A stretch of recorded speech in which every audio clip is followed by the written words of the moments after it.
pray that you will anoint our ears, our hearts, our minds to receive your word here today. We pray that you will be with Russell as he tries to explain this to us. Give him your words, Father God. Anoint his heart, soul, mind, and his lips to speak truth into our lives, Father God. And we pray blessings upon everyone that's here and those that are watching online. We ask all these things in Jesus' precious name. Amen. Amen. Thank you, Renee. Okay, so we are really now jumping into our study. The first hour of it was just an introduction. But today we're going to start actually at the beginning of what we call Genesis. All right? This is a difficult study for me because we're going to go through a lot of science, okay, and things that's going to make you think outside the box on what we normally think about. We could study this book for months, okay, and it's sad that I got to go through it so fast, but we're going to pick the highlights, things that I find interesting, and I think you'll probably find it interesting also, okay? All right. We're starting with Genesis, which is the first book of the Torah, of the 5 books of Moses. All right, this is the beginning. If we look at our panorama of history, you can see the little magnifying glasses on the beginning. All right, this is the start of this. It's so sad that our schools teach a pagan culture. You understand we do not have a Bible in our school. And they teach evolution. They teach things to children saying you are an accident. And you're just accidentally here. The schools teach you have no destiny. You have nothing ahead of you. Your life ends, you're over with. That's what our schools teach. We live in a pagan society. And it's up to us as Christians to teach our children correctly. They go, no, you do have a destiny. All right? You were a created being. All right? So this is the things we're going to be discussing. Okay, so we're going to talk about the creation and the fall of man. Now, guys, there's really only 2 worldviews that we really know about. One was everything was a result of a cosmic accident. And that is exactly what our school teaches. All right? Yes, ma'am. Quick question. Since Uh-huh. I wasn't here last week, where are we in this? Should be the first page on, Page 16. Oh, okay, so we're just starting. yeah, right at the start of hour 2. So I didn't miss it. Okay? All right. So everything's a result of an accident, or we're a result of a deliberate design by a designer. That's the 2 options. We know what our schools teach, but as a Christian, I think we all understand God created us. And we can go through things that just, and we're going to talk about things you go like, you can't make this up. There's no way this could have evolved. And that's what we're going to cover. We are designed 100%. And there's no, anyway.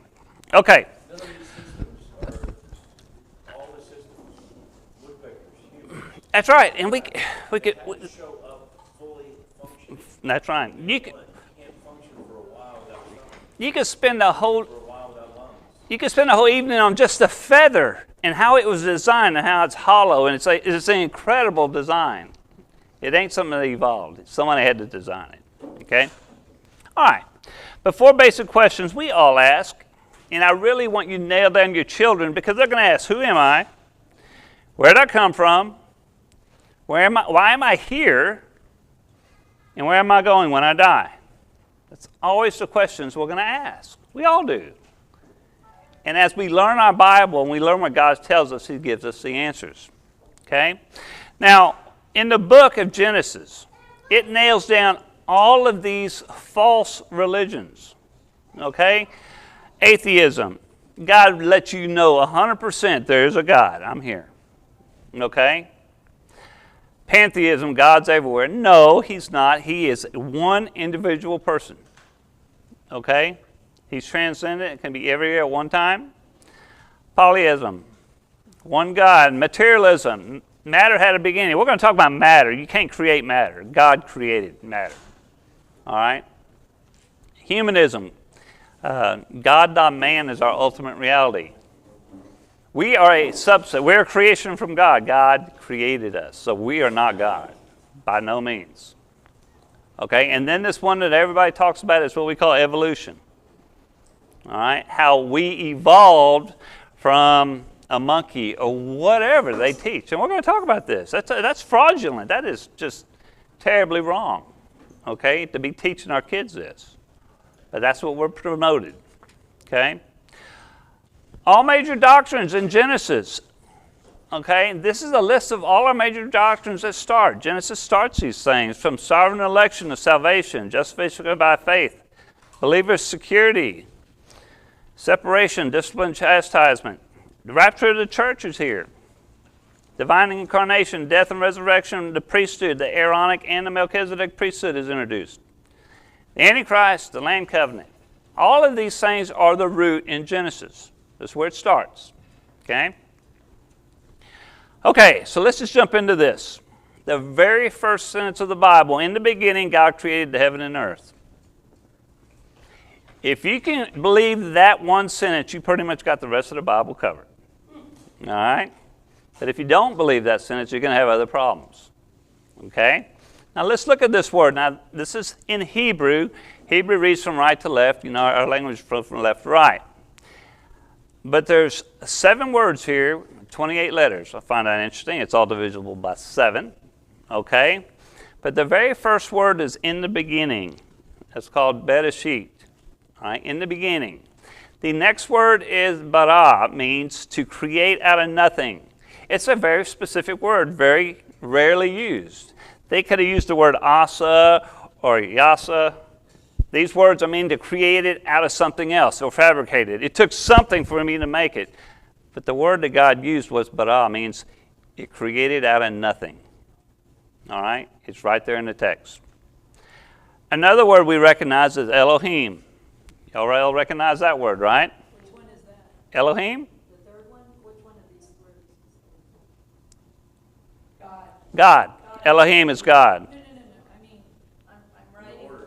The order, go from right to left. It shows a little picture of it. If you can pick out the word, it might be hard to see. Okay? Okay, you said the first word was in the beginning, the first one of these. Mm-hmm. And then the second one was created out of nothing. So is the third one Elohim? Yes. The third one is Elohim. God. Okay? The deal is with this word Elohim is a plural noun. Okay? It's a plural noun. Why is it plural? The Trinity. It's already a hint to the Holy Spirit, Jesus, and the Trinity. And think of it like it's really bad grammar because it shouldn't be a plural noun, but it's like a cherub, a cherubim. That's the plural. Okay? But it's using Elohim, and this is the hint of the Trinity already. Okay? Okay. Now I want y'all to raise y'all's hands. Do you think the earth is 15 billion years old? Anybody think that? I do. Okay, I'm going to put my hand up. All right. Or do you think it was just created in 6 days? Got a couple of hands. I'm going to hold my hands up both ones. I think it could be both right. All right. But see, the Bible doesn't tell us that when God created the trees, that he created them as some little seedling. That's right. That's right. He could have created a tree that was a million years old if he'd have wanted to. That's exactly right. Renee, we don't know. We don't know. Okay. The question is, was light in transit? And you're like, what do you mean there? Well, if he made a star and it takes 100 million light years for the light to get to you, when he made the star, was the light made in transit? See what I'm saying with the light? These are questions they ask. Were the aging factor built in? Like Renee, if he just created a tree, does it have the age rings in it? I don't know. Okay? The aging factors were built in. He can do whatever he wants. Yeah. Okay? All right. Or what are the 6 days geological errors? Who believes that? Okay, because a lot of people believe that. One day was maybe a couple million years. Yeah. None. What is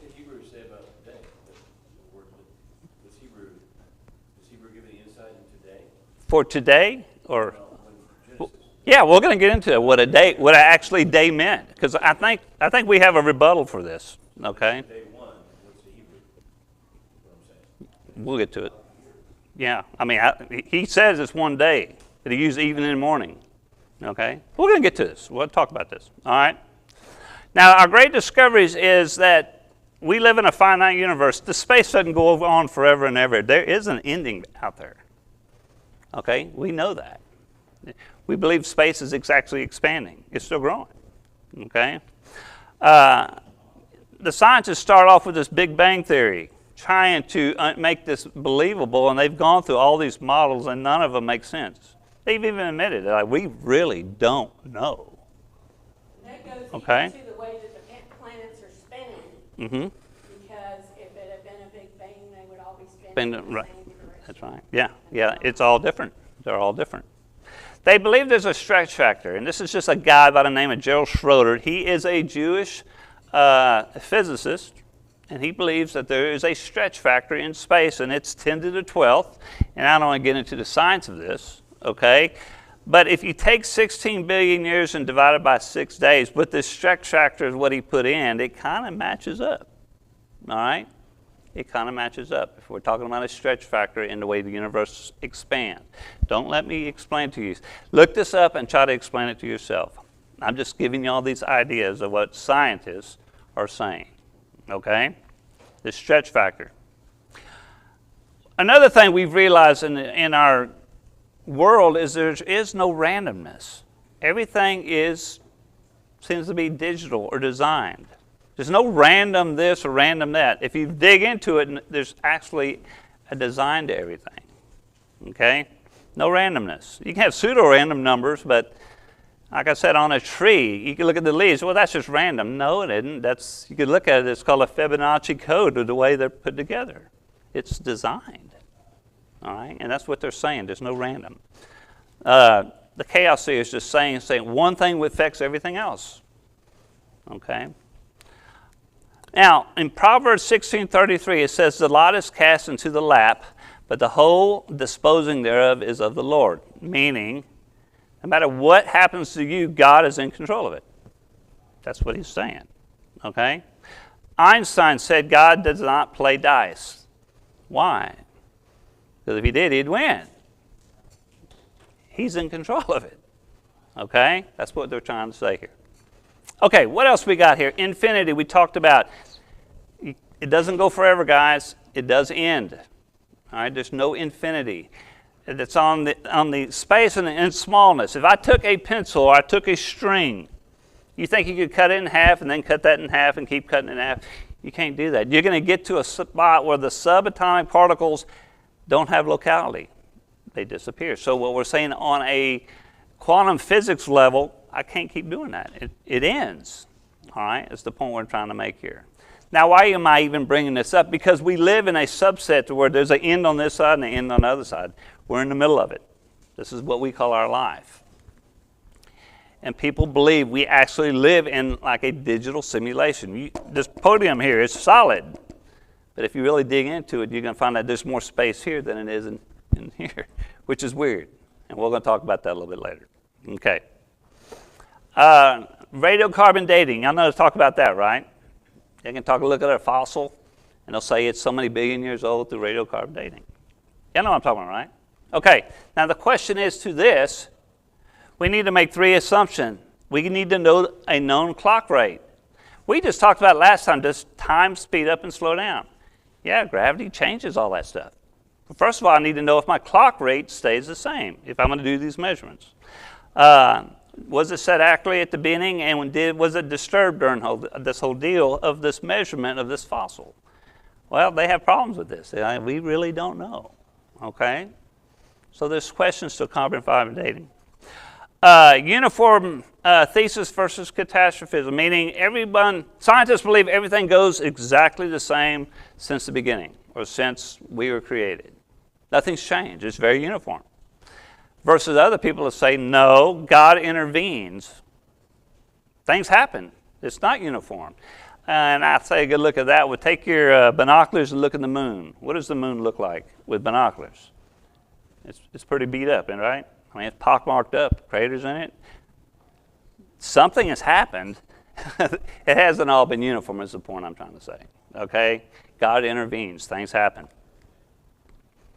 Other things that indicate our earth is young. There's a book that has there's 96 of these that he talks about why he believes the earth is young. I find this kind of interesting. The moon dust, we'll talk about that. Oil gushers, why pressure is still built up. We'll talk about the Earth's magnetic field, Mississippi River Delta, salinity of the oceans, the Poynting-Robertson effect, and the radio halo. So let's look at a few of these right quick. The moon dust, when they were going to land on the moon, okay, the X-rays and the sun, the ultraviolet light breaks down rock. Okay, well, if the moon is 1 million years old, they were scared that the dust level would be a mile deep. If this lunar thing lands on it, is it going to sink into this sand or dust? They worried about that. But when they landed on it, they actually measured it, and it's only a couple inches, which proves they believe that it's only a couple of thousand years old. All right. Another one, the Earth's magnetic field. The half-life of our Earth's magnetic field, okay? They're saying it's degrading every half-life of 1,400 years, I think is what it is. You're like, Russell, why do you even bring that? Well, if we extrapolate 20 years, let's say we go 20,000 years back in time, well, that don't make sense because the magnetic field of the Earth would be so hot it would actually melt the core of the Earth because you understand what I'm saying? It's dwindling down, but if I go back, the Earth wouldn't exist. That's the point we're trying to make. So that don't make sense. So they only show us a couple of thousand years. Mississippi River Delta. The delta is throwing out sediment out of that river. Okay? Well, they have measured the sediment that's in the ocean. They kind of got an idea how much sediment's coming out, the known rate and everything. And they realized, look, but we measure it, it only shows the river's only 4,000 years old. All right? Well, that's kind of interesting. The salinity of the oceans. This is another one. Uranium, sodium, nickel, magnesium, silicon, potassium, copper, gold, millennium. Bicarbonate concentrates in the ocean are much less than would be expected if these elements and compounds were being added to the oceans at the present rate for thousands of millions of years. If this was going on for millions of years, the levels would be really high. And they're not, okay? They're not high. Nitrates and uraniums don't break down like salt, so what they're saying is the oceans, we believe, are a few thousand years old, okay? Another one is the sun. It's called the Poynting-Robertson effect. The sun, if you understand the sun, is putting out photons, light. Okay, well, when meteorites and stuff go by there, the light actually will slow it down. The sun's gravity will grab it and suck it in, and it's actually cleaning our solar system with debris, they said 100,000 tons per day. Okay? Well, the question is, if this has been burning for millions of years, why is the space clean? And this stuff, it's still sucking stuff in, I guess is the point they're trying to say. All right, and they're using that as an example. All right, one last one, I won't bore you anymore. And this is the one that I really find interesting, is a radio halo. And this is just radiation. Y'all understand what radiation is, right? Y'all have heard of Fukushima and radiation. Okay? Well, they have found what they call polonium-218 in granite. All right? It has a half-life of 3 minutes, meaning half of it will break down in 3 minutes, and another half, and it'll finally dissipate pretty fast. Everybody with me? How did it get in the rock? How did that radiation get into that rock if it wasn't instantaneously put in there? Because it don't make sense. You see what I'm saying? So it just shows we're going to a creation. We were made. God put it in there. Is the point I'm trying to make. Okay. Let's jump to the second sentence. And the earth was without form and void, and darkness was upon the face of the deep, and the Spirit of God moved upon the face of the waters. Now I want you to look at this, without form and void. Okay? That's kind of odd because you're saying without form and void. If you jump to Isaiah 45, it kind of it doesn't make sense with this verse. Let's look at this. Isaiah 45:18. It said, "Thus saith the Lord that created the heavens, God himself that formed the earth and made it. He hath established it. He created it not in vain. And he formed it for it to be inhabited." Why did he say he created the earth not in vain? Did something happen? Okay. But this may make some sense to this. The word "was" here in our vocabulary that we're reading, it could read "became." Do you remember Lot's wife looked back and his wife was turned to salt? She became. Okay, same word. Okay. Now, if we were to change that, if it said, okay, it became without form and void, then it may change this. It says, "In the beginning God created the heaven and earth, but the earth became without form and void." Meaning God didn't plan that, it just happened. Now, when did Satan fall? When do y'all think he fell? Any idea? In Job, Time before Job. yeah, on Job they were celebrating when he made the heavens and the earth, so I know he was made before this. Okay? So the question is, this is what they called the gap theory. They actually believe there's a gap between verse 1 and verse 2. All right? This is all speculative, guys. Don't dig into this, but they're thinking there was this gap. It could be eons of time. I don't know. All right? But maybe Satan was failed. He came to this place that he created. All right? And that may explain a lot of things. I mean, honestly, does anybody understand who made the pyramids? Because they go, we couldn't lift them rocks back in the day. Or there's things that are on earth that we don't understand. All right? And maybe this is part of an answer. I don't know. But there's this gap between verses 1 and 2. Okay. One other thing I want to bring out is the speed of light. You take a flashlight and you can be a mile away, and as soon as you click it, it instantly, you can see it, right? The speed of light. Well, in the 17th century, they thought it was instant. It's unmeasurable. It's an instant, there it is, light, the speed of light. Well, in 1677, this guy named Olaf Rømer measured the eclipse from Jupiter and its moons, and it says, no, it actually has a rate, the speed of light. And he came up, well, it's been measured more over the years, over 300 years. It's been measured 16 different times. They've just gotten more and more accurate on the speed of light. All right? Rømer did this. He said the speed of light travels 307,600 kilometers per second with an area range of 5,400.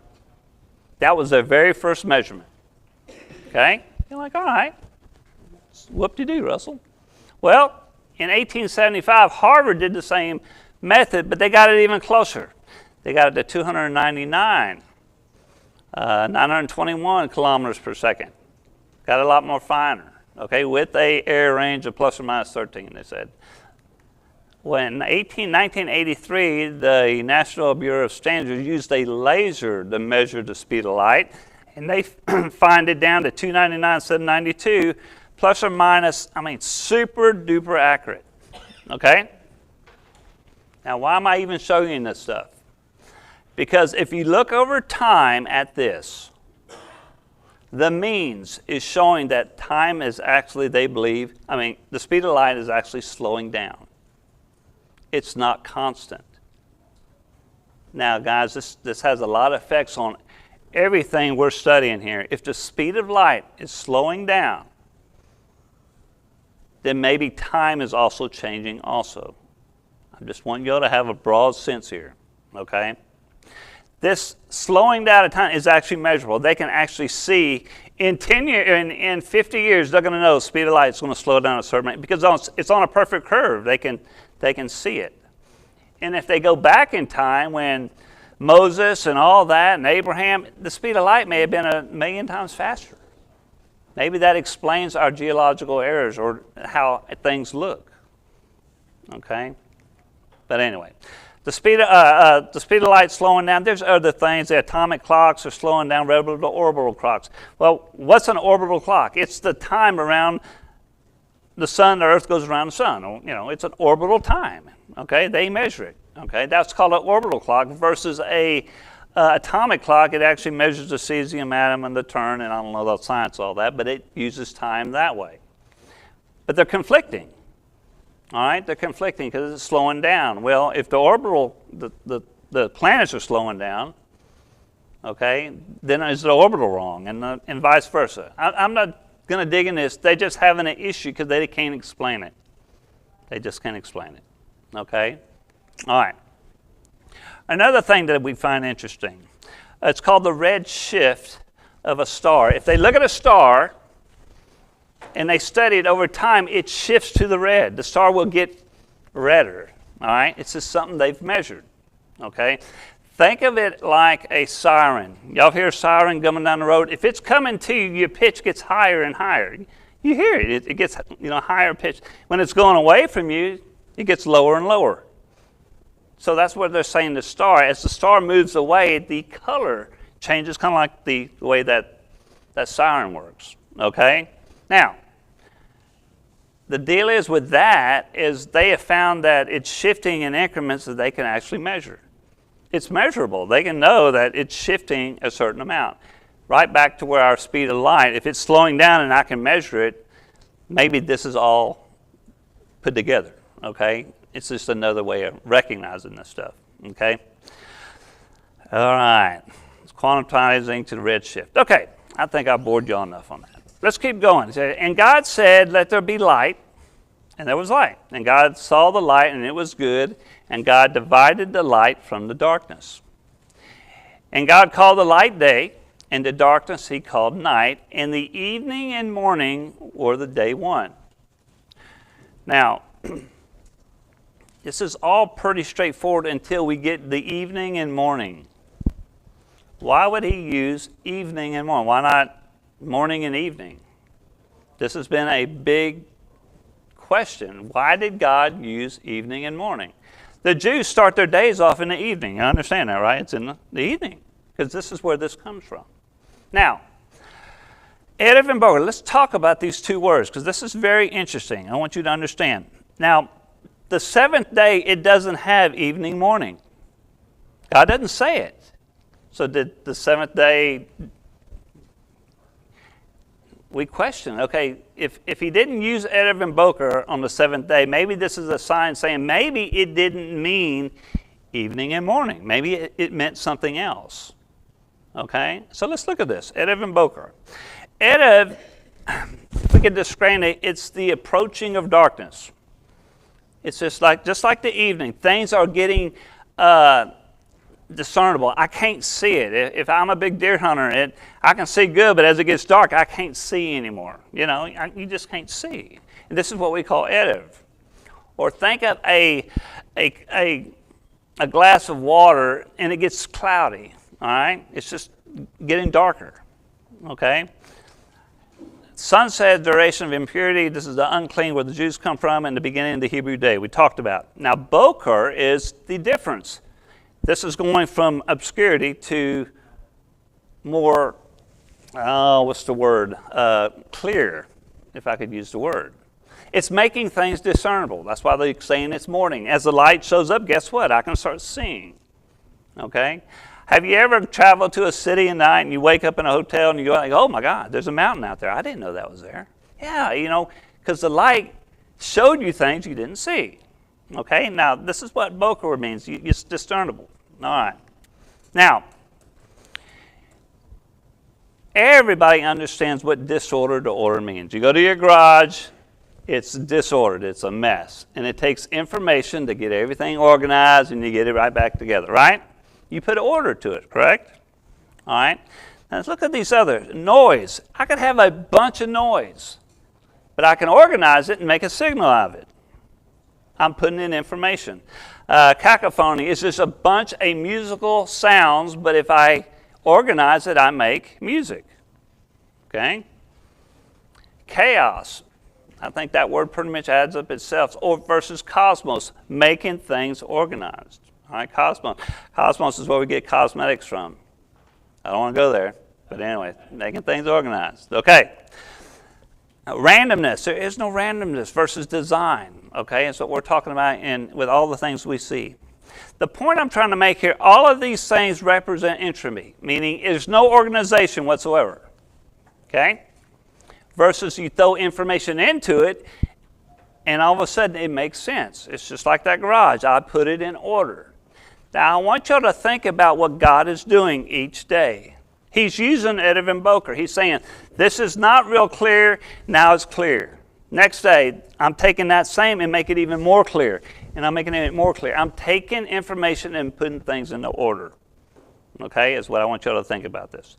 Now, in our society, in our world, things go from order to disorder. That's the way it goes.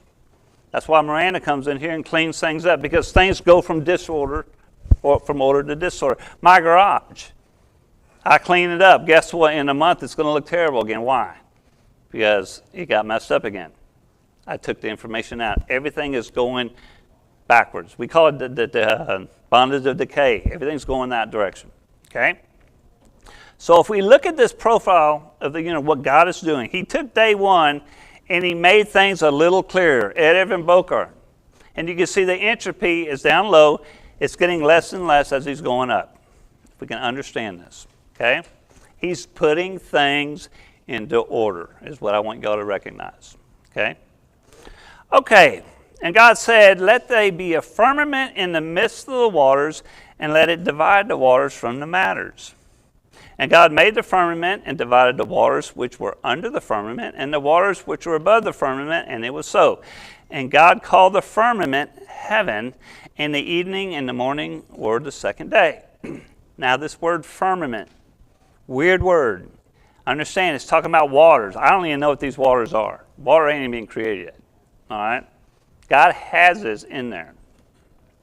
But the word for firmament is rakia. He's saying the heavens is the firmament. I want you to understand what he's telling us. Yet rakia means firmness. Or in the Latin, it's a three-dimensional solidity or firmness. The heaven is firm. And we almost think of heaven as empty space, right? Okay, yet the word is describing something solid or firm. Okay? Now, the word waters, the scientists believe that God is actually using a word called a synecdoche. A synecdoche is a word that says, she sets a fine table. Does that mean talking about the utensils? No, she's talking about the whole table. It's a word that's referring to everything. He drives a nice set of wheels. Is he talking about the actual wheels of his car? No, he's talking about the whole car in itself. Okay, and we think God may be using this. This waters, what do we know? Water. There's ice, there's steam, there's liquid, there's all different states of water. And we're thinking the waters maybe here is what he's talking about. Water in general, but the molecules hadn't formed yet and made a certain thing. Something to think about. Okay, space. Let's look at this one. This is all biblical verses. Job 9, who alone stretches out the heavens? Stretching out the heavens? Stretching out the heavens like a tent curtain. Who stretches out the heavens like a curtain and spreads them out like a tent to dwell in? Stretching of the heavens. All these verses, what does that mean? And just makes you wonder. He's trying to describe these heavens. Okay? Empty space. If you take space, you think it's empty. You think there's nothing there. But the fact is, God says, I can tear space. It can be torn. It can be worn out like a garment. Space can be shaken. How do you burn up space? I don't know. It can be split apart like a scroll. In Hebrews 1, it can be rolled up like a mantle or a scroll. Well, if it can be rolled up, that's a little different deal. Because if it rolls, that means it's thin, because I can't roll something thick. Now, he's trying to describe this to you. That means it can be bent. It can be bent to a certain direction. In other words, what we're saying is there's another dimension of this that we don't see or we don't recognize. Okay? Now, we talked about dimensions last time. We live in 4, right? Length, width, height, and time. That's our 4 dimensions. We know there's 6 more that we can't see. Okay? And these 6 more is something that I think God is trying to describe here. Okay? Now remember we talked about the podium being solid? Okay? I'm going to take a central hydrogen atom. Okay? The hydrogen atom. There's probably more space in a hydrogen atom than you can realize. So if we were to build a hydrogen atom, let's put it into a perspective y'all can understand. If I was to take a pinhead, the pinhead is the nucleus. Everybody good? A pinhead. If I had a pinhead in the very center of the football field, 100-yard football field, the electron is spinning 100 yards around it, that pinhead. That's what an atom is referring to. How much empty space is in an atom? A lot. There's nothing in between. Yet our electrons, when they're put together, they make something solid, which there's probably more space here than in, The point I'm trying to make here is the things we see, I don't even know how to explain it. It's a digital simulation of what we're trying to see. The molecules are forming, everything's forming to make things the way they are. Okay? Now space, air. I'm going to use space maybe in outer space, but it has permittivity. It's permeable. It has intrinsic impedance. The velocity of light travels through it. There's something to space. It ain't like we look at space, well, there's nothing there. No, believe it or not, there's a lot there. Okay? There's a lot there. There's a point called 0 point energy. I can take a jar. Let's take a jar of space, and I cool it down to freezing. Okay? You're like, well, there's no more heat in that jar. No. Thermal point energy said there's still residual heat in there that you can't remove. That's why they call it 0 point energy. Somebody said in that little jar of space, the energy is being annihilated and built at the same time. They said they use it like a river or a waterfall. How the water's falling and is making the bubbles. The bubbles is breaking, but they're being formed at the same time. That's what they believe is going on in space. Okay? Now, that electron that's flowing around that nucleus, what's holding it in there? What makes it not just spiral out? What's making it go around that nucleus? What energy? And they're saying that's the energy it's coming from, the 0 point energy that's in space that we don't even see, we don't even realize. Okay? It picks it up. I think there's a verse, so y'all may know it, that God or Jesus keeps everything together, right? Now, I see this. This is what he's trying to show us. Okay, so we're doing pretty good here. All right, so let's look to land and vegetation. We're going to day 3. Okay? So we have our land and the trees and all this. Now, what's interesting about the trees, you know how we talked about geological errors? The lands and the vegetation was built on this day. The sun and the stars and the moon is built the next day. Now, if this was a geological error, the plant's got to have the sun for photosynthesis and all that stuff, right? The sun wasn't created yet. So how could the plants and the vegetations live? And that's why I'm thinking the geological errors, I really don't going to use that one because it doesn't make sense. Plants couldn't survive. That make sense? You can get it. Okay. Something interesting in Genesis 1:29, it says, "And God said, Behold, I have given you every herb-bearing seed, which is upon the face of all the earth, and every tree in which the fruit of a tree yielding seed." Okay, so this is Genesis 1:29. If you jump down a couple of verses to the next chapter, Genesis 2:9, it says, "And out of the ground made the Lord God to grow every tree that is pleasant in the sight and good for food, the tree of life also in the midst of the garden, and the tree of knowledge of good and evil." Now, between Genesis 1:29 and Genesis 2:9, they have encoded or they encrypted every tree that the Bible talks about in some form, in an equidistant letter system, okay? Well, what's weird about that is, okay, Russell, why they found that coded in there? But it's under the verses that it talks about. And that's what people find pretty amazing, that they're all there, okay? And some type of backwards are coded in an equidistant letter system. You might find that interesting. Okay, let's keep going. "And God said, Let there be light in the firmament of the heaven, to divide the day from the night, and let them be for signs and for seasons and for days and the years." So why did he make the light? for signs in the season and the day and the years. That's what the light's for. And God made two great lights, the greater light to rule the day and a lesser light to rule the night. And he made the stars also, and the evening and morning were the fourth day. Now, this is something that I find, we talked about that evening and morning. He's talking about days and nights here, right? He's talking about it. That evening and morning, why didn't he say, well, this was the day and this was the night? See, he doesn't even use the same terminology. He's using this evening and morning, which makes us wonder if that's what that really means. Spiral galaxies, y'all know what they are. Ever seen a spiral galaxy? Okay, and these things are a long ways away from us, guys. The first one, if you can see, it's 2 million light years away. And this last one on the bottom right is 106 million light years away. These are a long ways from us, okay? Now the question is, you see how they're all twisting? They got a twist to them, all right?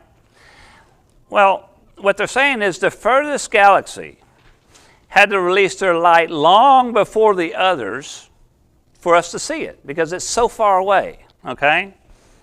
So you would tend to think that the galaxy that's closest to us would have the most twist, because that galaxy that's so far away, the light even had time to make it to us, okay? But that's not the case. They all have an equal twist. They're all twisting the same, okay? Now, if the speed of light was 1 million times faster back in the days of Abraham, maybe that explains why these galaxies are twisting the way they are. We're seeing it equal, like they're all the same. Okay, something to consider. Okay, something to consider. All right, let's keep going. And God said, "Let there be lights in the firmament of the heaven, and divided by the day and the night, and let them be the signs and for seasons and for days and years." Now, this word "season" is an interesting word. It's called at appointed times. Okay. This word, if you were to try to find this word in Genesis, I'm talking about the whole book.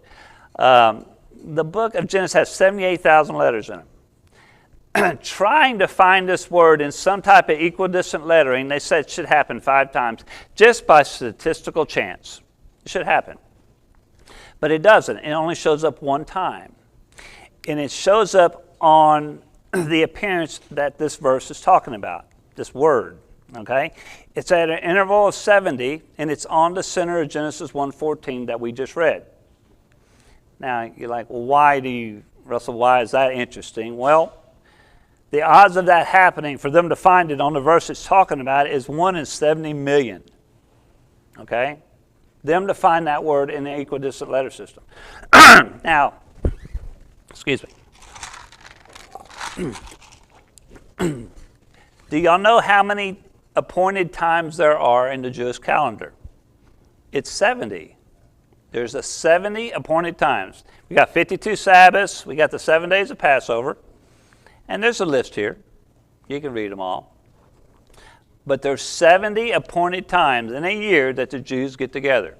It's funny how they encrypted this word in this at the interval of 70. That's what I'm kind of finding kind of fascinating. Okay? Now, the Jews' catechism is its calendar.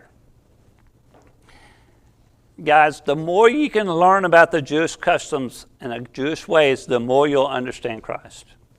It took me a long time to realize it, because I was like, I ignored the Old Testament. I'm just a new, but if you could learn the Jewish custom, you need to understand our Lord was a Jew. And he followed it all. Yes, ma'am? Regarding the Old Testament, I know some people that I feel are good, solid Christians that dismiss the Old Testament. Yes. Oh, That's the old. It has nothing to do with us. That's right. I tried to approach it. Well, I was kind of like that person until somebody showed me something, and I went, wow, I never realized I could put them 2 and 2 together, which made me grow my study and say, no, you got to know this. Yes, If you don't have a lot of time, the quickest way I found was that I learned it was that Jesus is all over the Old Testament. Yeah. But it's not specifically necessarily talking about Yeah, that's right. The easiest one that most believers know is God turned the serpents loose to bite them. And snake on it. Yeah, yeah, And if you just look at that, you'll be saved. yeah, yeah. And I thought, some didn't. You wouldn't look at a pole. Yeah, with a Salvation, snake. because you didn't believe. Mm-hmm. Ah, it's pole. And so that is an exact representation of Jesus Christ. Right? Yeah, that's exactly right. And Mm-hmm. when you tell them that, they're like, now think about that line of reasoning. Now go read the Old Testament and look For the Jesus things. instances of Absolutely. becoming Christ, and they're hidden because It doesn't bring it up. He wants Exactly. you to look for it and care about it. And you won't find it if you don't care about it. Yeah. And so that's the But you planted a seed. You showed him because and that triggers you to go, oh, maybe I need to look some more. You know. Okay, so let's look at the feast a little bit on the Jews. Okay, the Jewish feast, the spring feast, Biblical feasts. ma'am. Those are biblical feasts. Yes, Those are not Jewish feasts. biblical Those feasts. are Biblical. I'm corrected. They're biblical feasts. Yes. Okay. The Passover, the Feast of Unleavened Bread, the Feast of First Fruits. These are in the spring. Okay. Now we know historically these happen. Now we went through Exodus and we showed the Passover. They're understanding what they did. But we also understand that Jesus coming the first time fulfilled what these were representing. That makes sense. Okay. So we can say these first three were basically his first coming. He did and he fulfilled them. Okay? When in the fall, there's three more, the Feast of Trumpets, Yom Kippur, and the Feast of Tabernacles. They're historical. Okay? We believe Jesus is going to fulfill these also in his second coming. Okay? Every major thing that happened in Jesus' life happened on one of the festivals. Yes. They're prophetic. Not only did he fulfill them, but the things in his life, his birth, his death, everything in his life came on a festival. Festival. That's exactly right. Now, what's interesting about these festivals, we talk about 6 or 7. There's one in the middle called the Feast of Weeks. And they actually bake leavened bread. Everything is unleavened, but they bake leaven on that. Now, what do you think that feast is symbolizing? The Feast of Weeks is, it's when the Torah came down, it's when Christ went up, and it's when the Holy Spirit Came down. Excellent. And Yeah. if you go, 3,000 died at Torah coming down because of Aaron and his disobedience and the calf. 3,000 were saved at Pentecost after Christ went up and the Holy Spirit came down. There is Exactly a right. life for a life. There is a come down, come up, law comes down, Christ goes up, fulfillment of the law goes up. There is Christ, or the Host. law comes down and God is speaking with the Jews. There is the Holy Spirit comes down and is speaking with the world. Yeah. I'm going to call this the church period. That's just the way I see it. Okay. They're eating unleavened bread. Okay. I mean leavened bread, I'm sorry. Something you can do your own digging in that. Okay, so day 5 and 6, we got the sea animals, the land animals, and man. Man, we could really dig into this. This is what Kelly was talking about. The design of animals. It could be incredible. It's 100% design. Okay? But the death of Darwinism is the advancement in microbiology with the DNA. Okay, DNA is a 3 out of 4 error correcting code. If it ain't right, it doesn't live. It dies. Okay? That can't evolve. It can never evolve. It doesn't work. Okay? DNA is a digital code. Darwin cannot explain the origin of life because he can't explain the information that was put into that to make that DNA code. It's just like making that DNA code had to be put into order, right? Just like your garage. Something had to put that in there, and they can't explain that. Okay? Yes, sir. Another thing not about that, but about Darwin that I really feel compelled to say is that if you go read what he believes about plants, we need to talk about that. We need to put that in front of people and say, oh, by the way, along with all that stuff that we just put into school, Darwin, don't label it, just have them read it. What would you think about a guy like this? Yeah. Yeah. He said they're less evolved. They're closer. Really? To apes. That's Darwin, sad. In his book, it's there. It's still there. They are closer to apes because they're less evolved. And that's they're sad. extinct. That's what Darwin Sad. And here and nobody wants to bring that up. No one canceled everything. No, that's sad. And we're teaching what he thinks. Yeah, that's what but it's It's written in his book. but it's an antichrist promotion is what we're trying to put. It's a pagan society. I understand that. Okay. Yes, sir. They had a back in the 30s in Texas, and he was for why colleges were starting to teach evolution because we didn't teach it. And it was because of all, like the billionaires, they saw funding colleges if they didn't start teaching evolution. Really? So these colleges started teaching it, and this congressman was, I think he was a Christian, but he was debating that, why are we doing this? And he got further into studying that, and he found that these guys were also the ones that started the Council of Foreign Relations, that so-called government agency. They got together, and they took all the news agencies, New York Times, in London, they went all around the world and fired all their employees and put in their own employees. Nice. All that is an old conspiracy designed by Antichrist people. Yeah. Yeah. That want to teach and pervert Yeah. college people and people in general. No, very good.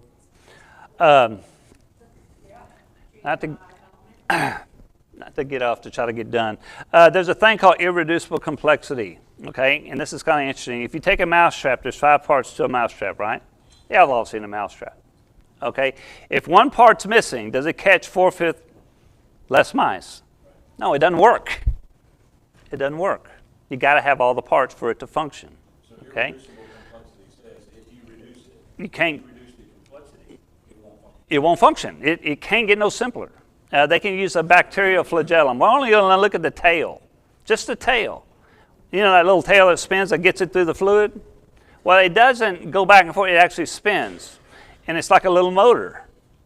And the motor, if it doesn't have all the parts, doesn't work. Okay, it's the point he's trying to make. It's as simple as it can be, yet it's very sophisticated. Okay. Okay, so we're talking about our entropy. We're getting clearer and clearer and clearer in our entropy. All right. The Monkey Man frauds, all the Nebraska Man guys, that was a fraud. You know, the study of paleontology is terrible because it has known frauds to it. It isn't like, hey, I was just wrong. I really thought I would. No, they actually designed it. They tried to make these things, okay? You know, the stuff they've done, you know, they put iron salts on them to make them look old. It was a contrived deal. Yet this is still in our books today. They're still pushing this, okay? Okay, 7-day Sabbath rested. There's no Erev and Boker. That's the point we're trying to make here. He just rested on that day, okay? Now, the 7 days is a big deal on the Sabbath, all right? It isn't Genesis, it's Exodus. Exodus, God put it in stone. He said, for 6 days the Lord made heaven and the earth and the sea and all of them, and rested on that 7th day. Therefore the Lord blessed the Sabbath day and hallowed it. Okay? We know 100% that's what he meant, and that's what it said. Okay? Now, when he said he rested, there's certain laws I want y'all to recognize. The laws of thermodynamics, the conservation of matter and energy. You understand you cannot make matter and energy. It doesn't exist. You can't make it. You can convert one to the other, but you can't make it. That's why God said when he rested, guess what? Nothing else could be created. It's just the way it is. All right? And there's verses that talks about on the 7th day he ended his work, finished the foundations of the world. All the things that are in it, preserved them all. Okay? These are these foundations that we're talking about. Another is the bondage of decay, entropy law. Now, this was introduced after the curse. This is why everything is dwindling down, okay? It talks about the world. They shall perish, grow old as a garment. The earth is going to grow old as a garment. If you talk about these tree huggers trying to save the world, let them know you ain't going to save it. God's going to get rid of it. He's going to give us a new one, okay? It says heaven and earth will pass away, all right? but we believe entropy is going to be repealed. You understand? We're going to get to this. When the curse happened, when Adam and Eve ate the fruit, a curse happened. Okay? Something shattered what was going on here. And this is what we call the bondage of decay. All right. How bodies go to coal. I'm going to kind of run through this just so you understand the earth is not old. Okay? Genesis 3. To wrap this up. This is when Satan gave Eve the fruit, right? How does Satan work? First thing he does is cause doubt, correct? Ye hath thou said this question, and then straight out denial. He shall not surely die. That's Satan's way, right? Now God declares a war on the seed of the woman and the seed of the serpent. The seed of the woman, is that weird? Biology? Does the seed come from a woman? No, it comes from a man. Yet it's saying here it's coming from the woman. To me, this is just a hint of the virgin birth already. Okay? All right. Chapter 10, the Lord gave to the serpent, because thou hast done this, thou art cursed above all cattle, and above all the beasts in the field, and upon the belly shalt thou go, and thou shalt eat all the days of thy... I missed the dust here. And cursed of all cattle, and every beast on the field, upon thy belly shalt thou go, and dust shalt thou eat all the days of our life. This is talking about Satan. Where did we come from, guys? Where dust. We came from dust, and I find an interesting verse, how he goes, you will eat dust all your days of your life. Does he eat man? Yeah, he devours us. Yeah. And I will put enmity between thee and the woman, and between thy seed and her seed, and it shall bruise thy head, and I shall bruise his heel. That seed, thy seed and her seed, that's against Satan, and her seed is a very good term for Jesus Christ. That's the very first one, okay? Okay, so God is rested. We got a perfect world, and then they eat from this fruit, all right? And all of a sudden, it shatters what we're going to call our 10 dimensions. I believe they were living in 10 dimensions. I think Adam and Eve probably were clothed with light. They walked with God, for crying out loud. They could see Him, okay? But everything we know is post-curse. That's all we recognize. We don't know how it was back then, okay? I think we went from, when the curse happened, we went from our 10 dimensions to 4. That's just the way I'm understanding this. We were separated from the physical, which we live in, versus the spiritual we don't see because of the curse. Okay? All right. Redemption involves, when God redeems the world, He's going to redeem us, but He's also going to redeem the world. And we think the entropy laws may be repealed. It says their eyes were both open, and they knew they were naked. And they sewed fig leaves together and made themselves aprons. This was the very first act of religion, guys. That's what they were trying to do, something to cover themselves to make God happy. That's what religion is. That's all that is. Okay? But God straightened them out and said, unto Adam and his wife did the Lord make coats of skins and clothe them. So He took animal skins to give them. Did He have to kill the animal? Yeah. It's probably the first time blood was shed. And that was showing them, teaching them that by the shedding of innocent blood will you be covered. That's another symbol of our Christ. Okay. All right, we finished this up. This is so good. Okay. The Old Testament is a kind of a nation. The New Testament is a kind of a man. Our Creator became a man. His appearance is the central event of all history. He died to purchase us and is alive now, and the most exalted privilege is to know Him. And that's what this Bible is all about, and that's what we're trying to get through. Okay? Guys, this was a tough science lesson. This is not going to be all of them. All right? Some of these things we talked about, you can dig into if you want to dig into more, all right? Don't believe me, do your own digging. I'm just showing you what people are talking about, okay? All right. Next time, we're going to talk about the fall of man. We're going to talk about Noah, okay, the fall of Babel, stuff like that. It's going to be interesting. I think next time will probably be one of the most interesting studies. When I studied this, it really woke my eyes up on what the flood of Noah was really about. We think it was just bad people. There was a lot more going on than you realize. Okay? So anyway. Okay. What else we'll cover? Cain and Abel will go over, and the Tower of Babel. Oh my gosh, I finished. I can't believe it. Okay. Any questions on anything? All right? Yes, sir. Yeah, you were talking about the evening and the morning. Yes, sir.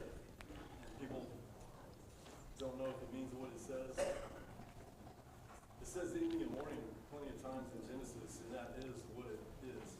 God created the evening first because he created the earth before it was light, before it had anything in it. Mm-hmm. And evening and morning, yeah, it starts evening, morning biblically. I don't know why people have such a hard time with understanding that he started the earth with nothing, and that's when he called it beginning. He started it with nothing, and he created light. That was evening and morning. Why is it so difficult? Why didn't he say evening and morning on the last day? I don't know, I'm just throwing that question. The rabbis, I've been reading the rabbis, Uh-huh. what the rabbis have to say about that. Uh-huh. They have a thing that basically that seventh day, the Sabbath day, God invited man to come and rest with him, and that was the perfection. Because if you go back to Revelations, it talks about we will have an eternal Sabbath, Uh-huh. and we will be in that perfect place again. So it was a time period. And if you look at Jewish history, they see that seventh day, that Sabbath day, as a time period. And so a lot happens on that day, including the fall of man. And then that's when regular time Starts. the next period of time starts. You could be right. You could be right. Yes, ma'am. With these questions, maybe. Oh, I didn't go. Last week. I may go over and let y'all look at them, but I'll let y'all fill them out. But we can go over them right quick. I don't even have a thing. If we got time to go over them right quick. Y'all know number one? What's the major doctrines in roots in Genesis? Yes or no? True. Okay. 2, the speed of light is constant and not variable. False. According to Mr. The official religion of the United States is declared by the Supreme Court. There is no religion in the United States. Separation of church and state. It does not recognize any religion. Okay. There's no separation of church and state, and Debbie's father will tell you that it's church abortion. It was just a letter.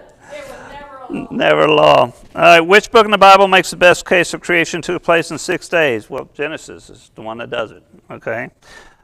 Which is the fact about space is or true? Which one you get on that one? All of them, right? God created lights for which purpose? All of them. Okay, what is true concerning the Feast of Israel? All of them again, right? Yeah. Okay. 8, the seed of the woman is the seed of the woman is a title of whom? Jesus.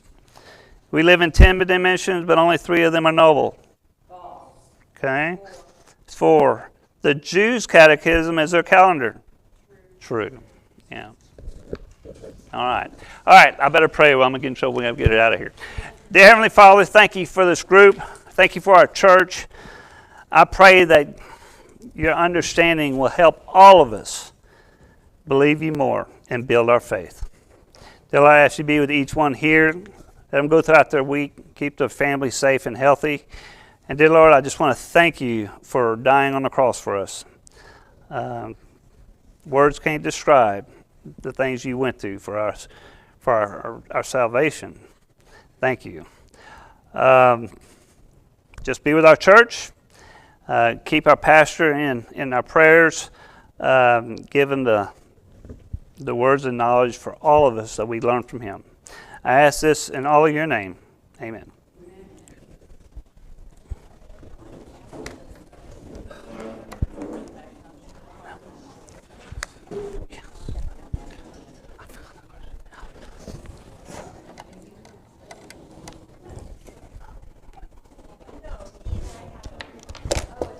Mm.